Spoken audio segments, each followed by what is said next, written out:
Þessi kafli sem ég les heitir Verk kristniboða.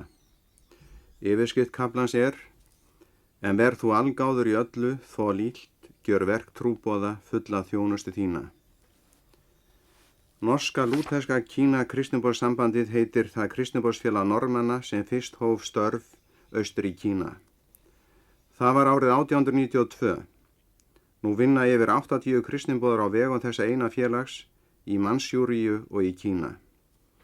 100 evangelisk kristniboðsfélög hafa skipt þannig verkum með sér í Kína að hvert félag hefur sitt ákveðna kristniboðs umdæmi. Þannig var loku fyrir það skotið að nokkur hluti þessa mikla lands yrði út undan og leið var því afstýrt að árekstur yrði í starfinu á nokkurn hátt. Kínasambandi norska hlaut kristniboðs umdæmi í Mið-Kína norðarlega, á sama breiddastigi hér bil og Miðjarðarhafið. Umdæmi þetta er á stærð við Ísland en íbúar eru talsvert fleiri eða alls 6 milljónir. Kristniboðar í umdæminu öllu eru alls 60 að konu þeirra meðtöldum enda taka þær virkan þátt í starfinu. Kínverski samverkamenn kristniboðana, kennarar og trúboðar eru alls 80, svo að þarna vinna færri menn meðal 6 milljóna manna að kennslu og boðum fagnaðar erindisins en meðal liðlega 100.000 manna á Íslandi. Aðal tilgangur kristniboðs er að ávinna menn fyrir Krist og mynda söfniði. Safnaða meðlimir í öllu umdæminu eru nokkuð á 4.000 en trúnemar 4.000. 22 söfniður hafa myndað með sér kirkjufélag að mestu leyti óháð kristniboðinu. Það launar sjálft 10 kínverska presta en einn þeirra er formaður kirkjufélagsins.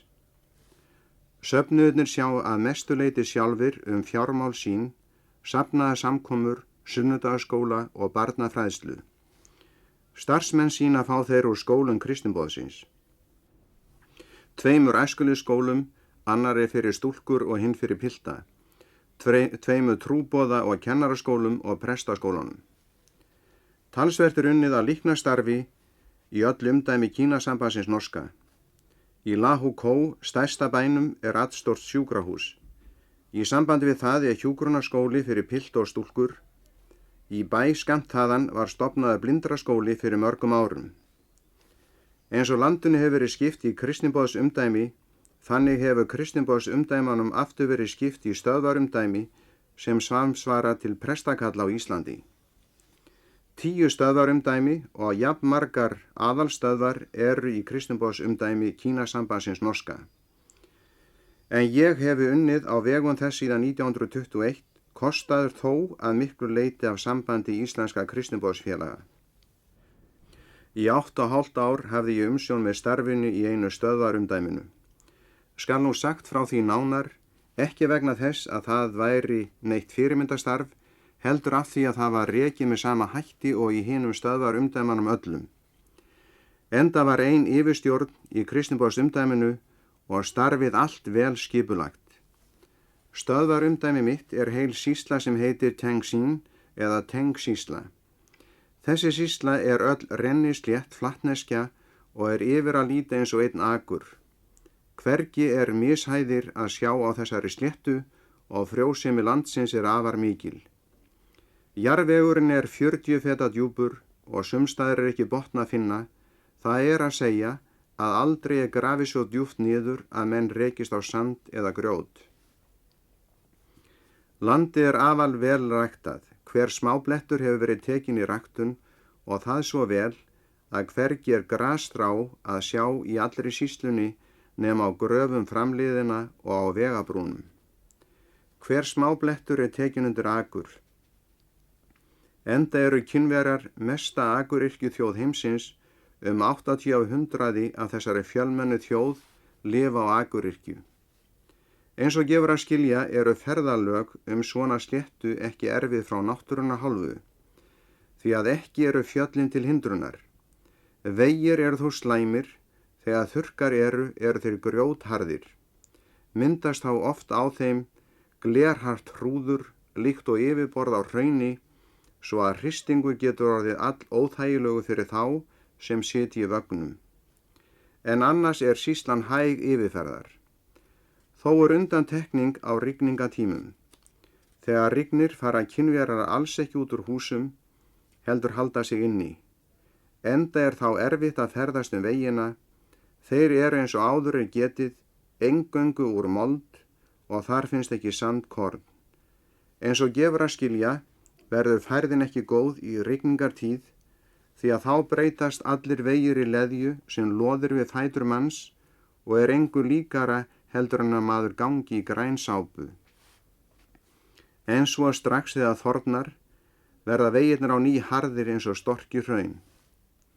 En þótt héraði sé ekki erfitt yfirferðar frá náttúruna hálfu, getur þó verið hættulegt að ferðast þar af öðrum ástæðum. Vegna mikilla óerða og óáran líta nú stór svæði af sýslunu út eins og eyðimörk. Ræningjar hafa vaðið og rænt og drepið miskunnalaust. Allstór svæði af þessu frjósama landi hefur af þessum ástæðum lagst í auðn og vegna þessara óerða hafa ferðalög oft verið hættuleg. Væri hægt að segja marga sögur frá því. Þegar starf var hafið á þessu svæði árið 1911 voru íbúar sýsluna rúmlega 700.000. Síðan hefur þeim fækkað 200.000 svo að nú munu íbúarnir vera 520.000. Þessi gífurlega fólksfækkun orsakast af sífelldum óerðum og miklum hungursneyðum. Þéttbýli er þó mikið í sýslunni ennþá. Býr fólki saman í þorpum en milli þeirra má heita að sé engin byggð heldur aðeins að rækta land. Að fólki býr þannig í þorpum orsakast þó ekki eingöngu af þéttbýlinu heldur einnig af óeirðunum. Þorpin og allir bæir eru vígirt allramlega. Kringum hvert þorp er öflugur varnarmúr. Kínasambandi norska hóf starf í þessari sýslu árið 1911 eins og áður er sagt. Starfið byrjaði í höfuðstaðnum Tianxiao, þar sem aðal kristinboðsstöðin er. Tianxiao er vígirt á sama hátt og aðrir kínverskir bæir. Eins og annar staðar hófst kristinboðsstarfið á þessum stað með prédikun fagnaðar erindisins sem ávallt er fyrsta og aðalatriði kristinboðsins, en svo að segja eins hófst fræðslustarfið, skólinn með því að byrjað var á því að starfrækja barnaskóla, skömmu síðan var byrjað að halda námskeið fyrir fullorðið fólk og var því kennt að lesa og skrifa sem ekki kunni þá list, og auk þess kristinfræði. Í sambandi við kristinboð á þessum stað hafa hjúkrunarkonur unnið að líkna starfsemi, annars kunnar allir kristinboðar að binda hirða sár, draga úr tönn og svo framvegis. Og þannig hefur vaxið þarna upp kristinboðsstarfið eins og það ávallt er, boðun, fræðsla og líknastarf helst í hendur. Þegar kínverarnir fóru að ávinnast, fengu trúboðarnir samverkamenn, bæði karlmenn og einnig konur, en þær verður nánar ritað seinna. Þegar samverkamenn voru fengnir, var hægt að fara að hugsa hinn miklu verkefni í þessu stóra og þéttbýla umdæmi. Var þá byrjað á því að heimsækja stærstu þorpin og prédika þar, því næst voru kvíarnar færðar enn meira út og reglulegt starf hafið í stærstu þorpunum og hafa nú myndast söfnuður í 6 þeirra. Áður en söfnuður myndast var búið að starfa mikið og ósleitulega. Eru þar kallaðar útstöðvar. Samverkamönnum hefur nú fjölgað enn meir og eru nú kínverski trúboðar búsettir á öllum útstöðunum.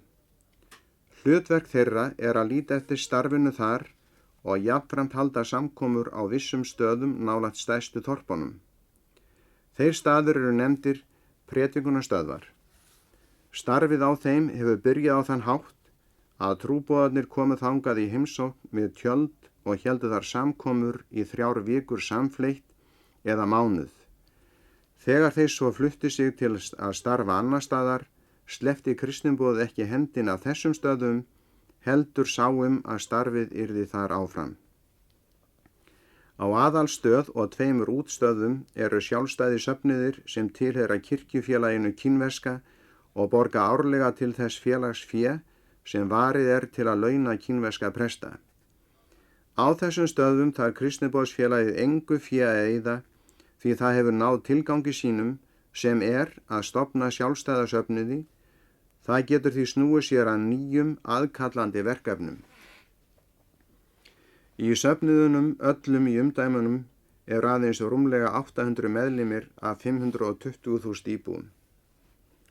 Börn ekki talin með í þeirri tölu, heldur aðeins þeir sem hafa rétt til þess að fara til altaris. Margt annað fólk sækir samkomur okkar og guðsþjónustur en safnaða meðlimirnir, en það fólk köllum við trúnema.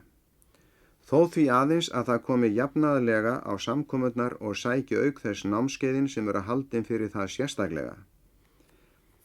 Alls voru 600 trúnemar í mínu kalli eða stöðvarumdæmi.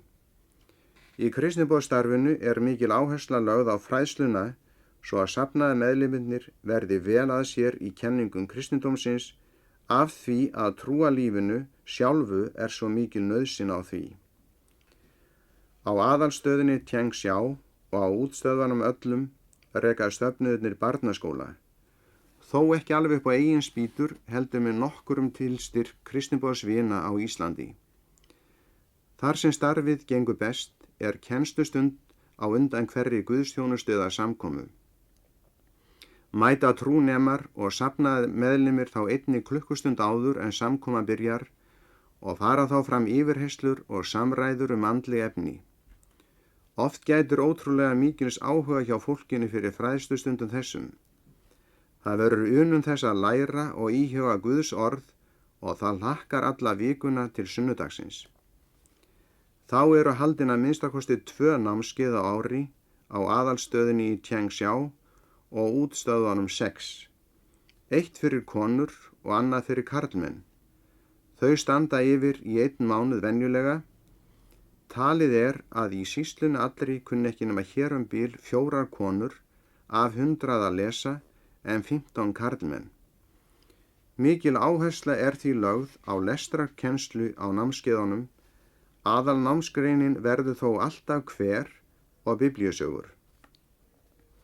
Almennar samkomur megin þáttur í starfi kristniboðsins á hverjum stað. En við og við haldnar sérstakar vakningarsamkomur á stöðvunum og þegar þær á útistöðvunum kom einnig meðlimirnir frá predingunarstöðvunum í nágrennunum þangað.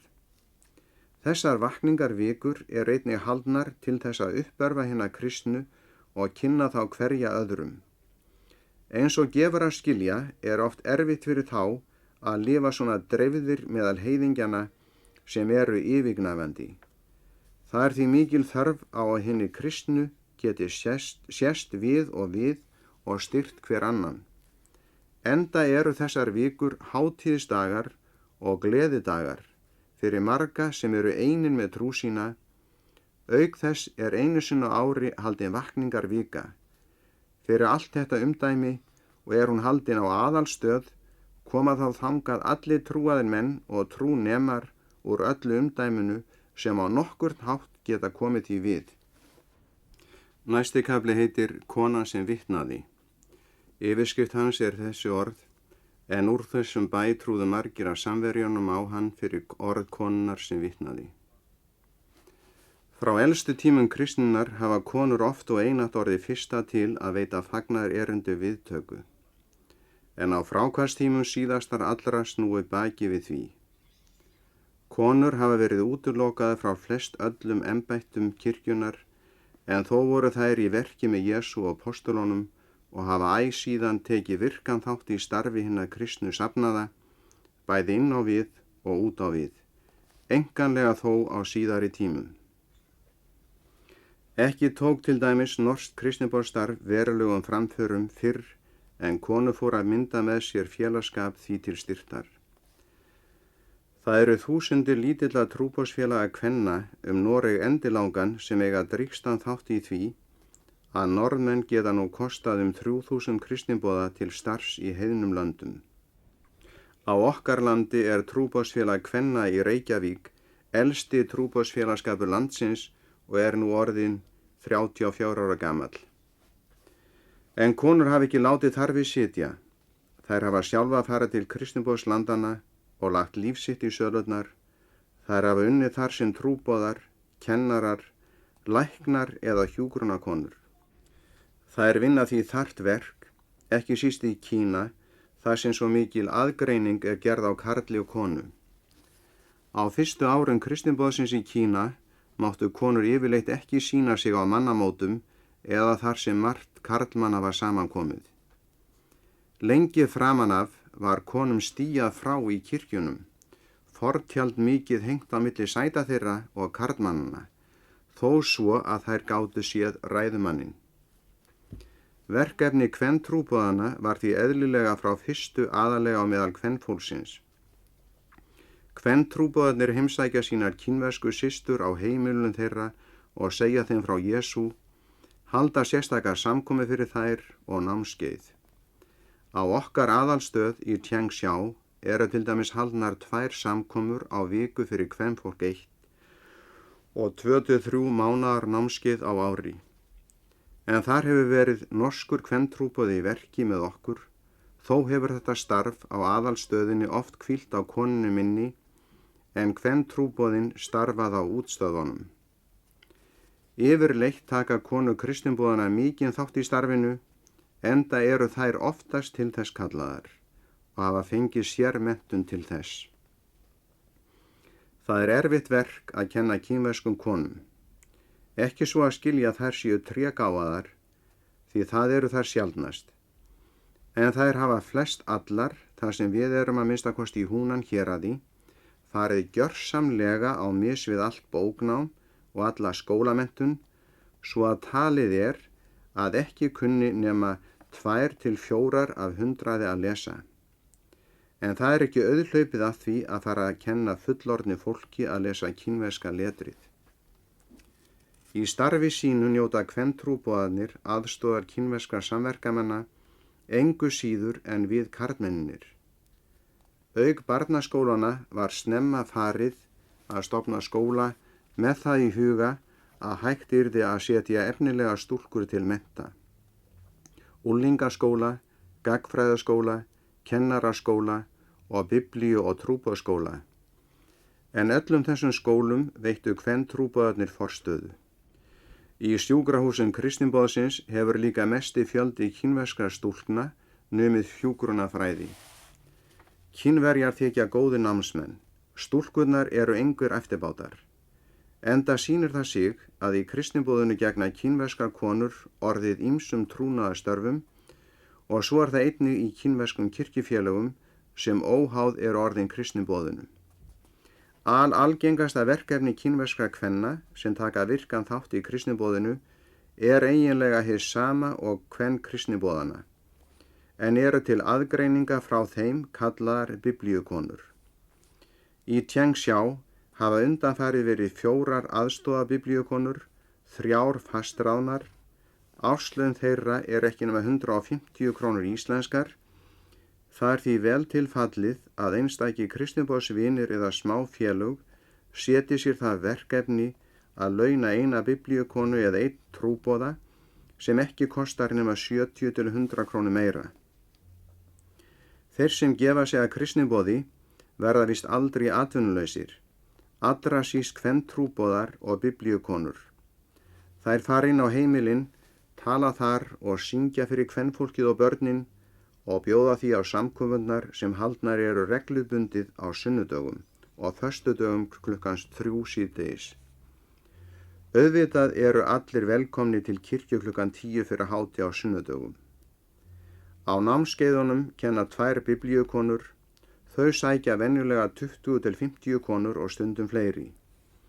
Sjálfsagt þykir að halda minnstakosti 1 námskeið fyrir konur á ári á útstöðunum sem eru í 6 stærstu þorpunum kringum Tianxiao og einnig ef undir er á stærstu samkomustöðunum en það eru 11. 1 eða 2 biblíukonur eru venjulega með trúboðstjaldinu þegar því er haldið úti. Heimilisfólkið allt fyrir Krist er eitt viðfangsefni sem mjög hefur verið haldið að trúuðum mönnum í Kína, ekki aðeins að kristniboðunum, heldur einnig að þeirra eigin leiðtogum.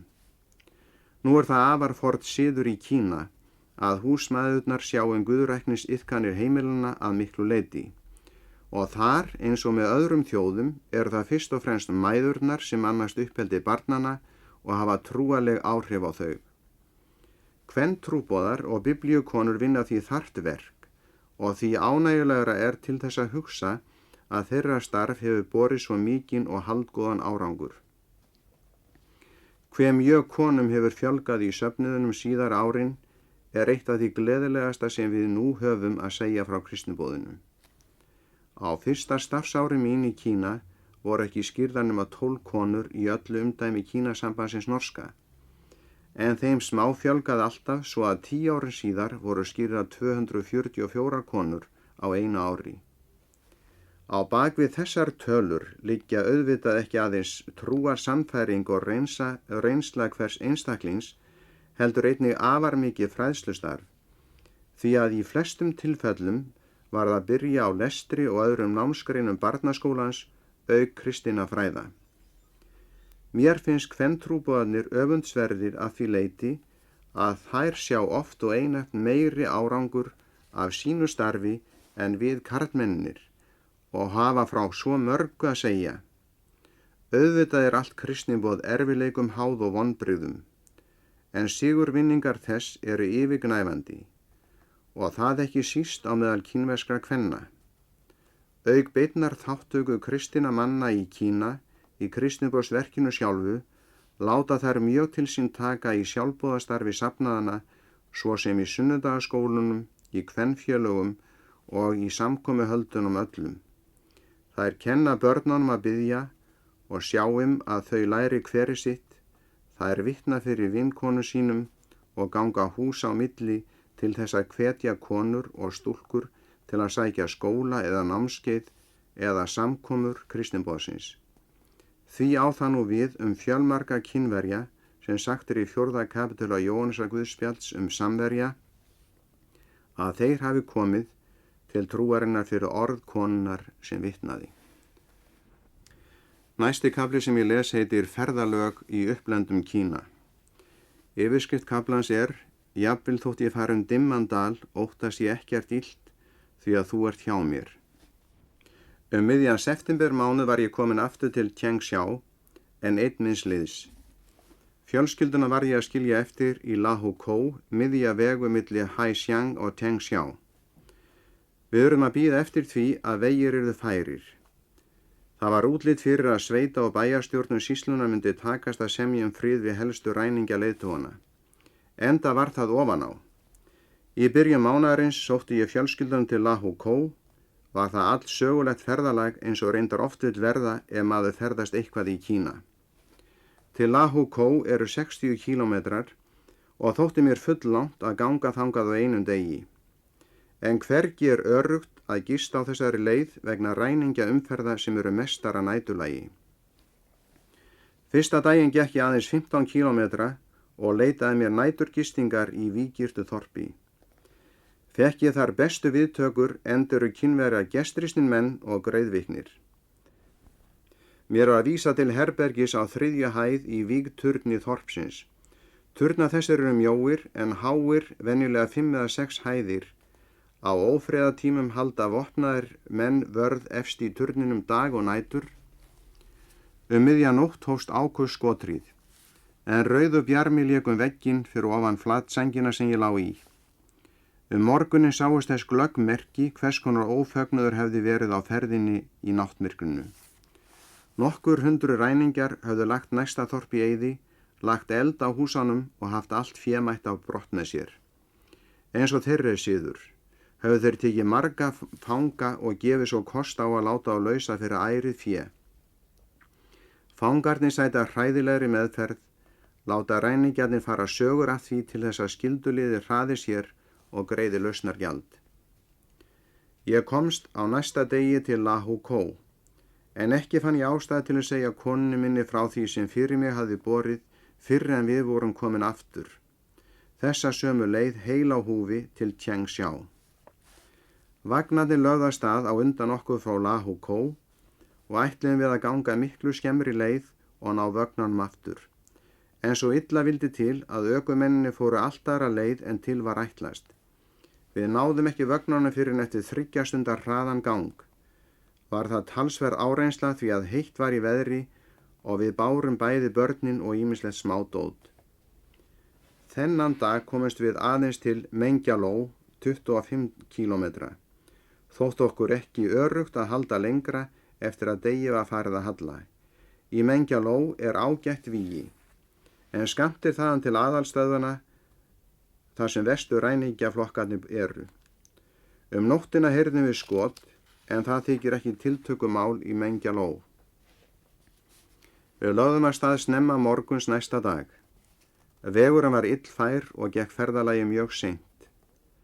Það er ömurlegt að fara þessar frjósumu sveitir sem nú líta eyðilegar út en nokkur eyðimörk. Fyrir nokkurum mánuðum var hér meira þéttbýli en nokkur staðar í Hollandi. En nú höfum við ekki heyrt hundgá í hálfan dag því að svartidauði ræningja og fagnaðarins hefur rekið allt lifandi á flótta. Þorpin liggi eyði eins og selhagar innst á fjöllum. Húsin flest brend og í rústum. Í Tjengsjá notum við ekki annað eldsneyti en hálfbrenda viði. Það eru leifarnar sem fólk finnur eftir ræningjana þegar það þorir að líta eftir heimilum sínum aftur. Og fyrir andvirði þessara leifa er hægt að seðja hungur sitt, því að maður kemst fyrr af án húsa kynna en mat bjargar. Fyrir nokkrum mánuðum voru 4.000 íbúa í sömum þessara þorpa. Núna er grasið manni í mitt á aðalgötunni. Við vildum nú fyrir hvern mun komast hjá því að vera nætursakir á þessum eyðustöðum, en vagnarnir voru þungt hlaðnir og sóttist ferðalagi seint. Var þá að því horfið að yfirgefa þá og allan farangurinn nema sængurfatnaðinn. Fengum okkur nú tóma vagn sem 2 gríðastórum nautum var beitt fyrir og ókum við allt hvað aftók og komum til Tjengsjá kvöldið. En ekki fór hjá því að þessari ferð líki með líkum hættu og byrjaði. Við urðum að ganga síðustu 5 kílómetrana, öðrum uxanum varð eitthvað leitt og gafst hann upp. Við höfðum hraðan á en náðum þó ekki háttum í Tjengsjá. Það var búið að loka virkisliðunum. Nóttina létum við fyrirberast í moldarkofa fyrir utan bæ, örskammt frá okkar eigin heimili. Við lágum í hálfmi á gólfinu og ég gleymi því aldrei hve glöð við vorum yfir því að vera þó að heita mátti komin heim. Ég ferðaðist ótal sinnum á milli Lahú-Kó og Tjengsjá og oft bar ýmislegt sögulegt við á þessum ferðalögum. Þó ekki sé nema 60 kílómetra milli þessara tveggja staða. Fyrstu endurminningar mína frá þeim ferðalögum eru auðvitað bundnar við sjálfa brúðkaupsferðina. Það var haustið 1926. Ég var þá í Tjengsjá en unnustan í Lahú-Kó og þar átti brúðkaupið að fara fram. Uxaklaufir, múlasnahófar og mannafætur höfðu rutt veginn á milli þessara tveggja staða að mestu leyti. Nú hefðu gengið sífelldar rigningar. Vegurinn var alófær, endirinn allur gerður úr mold, svo að hvergi sé sandkorn eða steinvala. Brúðkaupsdagurinn rann upp, bjartur og fagur. Veislugestirnir voru komnir, en ekki hefðu neinum komið á óvart þó að brúðguminn hefði ekki komið. Hann kom þó síðir, engar venjulega torfærur hindra mann sem í slíkum erindagjörðum. Það fór ver fyrir félaga mínum sem kventist í Lahú-Kó nokkur áður. Allt var reiðubúið, brúðurinn sat með slæðu og murtukransinn tímum saman og beið. Gestirnir urðu óþreyjufullir, réttirnir kólnuðu og stóðu óhreyfðir á borðunum til kvölds. En presturinn kom ekki fyrir en daginn eftir. 1926 fóru bílar öðru hvoru á milli Lahú-Kó og Tjengsjá. Nú fannst okkur óviðfeldið að leggja af stað í brúðkaupsferð á venjulegum kínverskum uxavagni. Vildum ekki taka annað faratæki til þessa en bíl, góðan bíl sem fær á 3 klukkustundum þessa sömu leið sem uxarnir komust naumast á 2 dögum. Dramb er falli næst. Á hverjum degi fóru uxavagnarnir til Tjengsjá, en við biðum, í 2 vikur biðum við eftir því að vegurinn yrði bílfær. Því meiri var gleðin við ókum úr hlaði með 60 km hraða, uxavagnarnir eiga fullt í fangi með að koma sér úr vegi. Bíllinn stöðvaði skyndilega Það var í fyrsta forapollinum. Uxavagnarnir náð okkur aftur og þeir fara fram hjá hver á fætur öðrum. Við mokum aur og erum forugir og sveittir. Litlu Ford-vélinni veitist erfitt að burðast með 14 manna kassabátt. Með aðstoð brúðhjónanna kemst bíllinn upp úr forinni og nú ekið sleitulaust. Eftir nokkra mínútur nálgunst við aftur næsta forapoll. Ökumaðurinn setur upp geysihraða en litli Ford-bíllinn flýgur þó hvorkinni hoppar og sekkur hann aftur niður í aurinn upp á miðjar síður. Ekki man ég nú hve oft þetta endurtók sig en það stóð eitthvað í hlutfalli við forapollana.